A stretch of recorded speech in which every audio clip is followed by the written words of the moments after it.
পরকালে একদমই বিশ্বাস করি না। আমি নিত্য নতুন ভিডিও পেতে আমাদের চ্যানেলটি সাবস্ক্রাইব করুন এবং পাশে থাকা বেল আইকনটি বাজিয়ে দিন। জানি না, বাট মানে ভেরিফাই করার জন্য কিছু অ্যামাউন্ট অফ ফলোয়ার্স লাগে।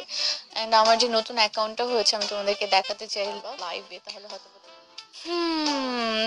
This is my new Instagram ID.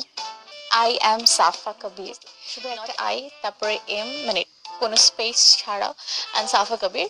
This is my real account right now. এটা আমি চাই যে যাতে এটা ভেরিফাই করার চেষ্টা করবো আমি। ইউনো, অ্যাকাউন্ট হ্যাক হলে না খুব মন খারাপ হয়, খুবই মন খারাপ হয়, বিকজ এখানে এত মেমোরিজ থাকে, এত কিছু যায়, মানে ইটস রিয়েলি ব্যাড না। আমি একদমই মেমোরিজ হারাতে খুব কষ্ট পাই, আমার ভালো লাগে না। আর somehow it's like a person যে তোমার লাইক ব্যাড ফিলিংস, আমার মনে হয় কারো হওয়া উচিত না।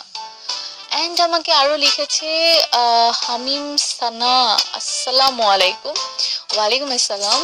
অ্যান্ড সে লিখেছে, আপু আপনাকে পরকালে বিশ্বাস করেন? করলে আপনার লাইফ থাক, এটা আমি না পড়ি। না, আমি পরকালে একদমই বিশ্বাস করি না। আমি আসলে যেটা দেখি না বা যেটা দেখি না আসলে ওটা আসলে কখনো বিশ্বাস করি না। খুবই ওয়েয়ার্ড ছিল। আপনি কি লিখছেন? বৈশাখে বেশি খাওয়া দাওয়া করার পর একটু অন্য মানে ভাবে চলে গেছে। আমাকে লিখেছে, আমার নাম Naim, I really like you, I think I love you.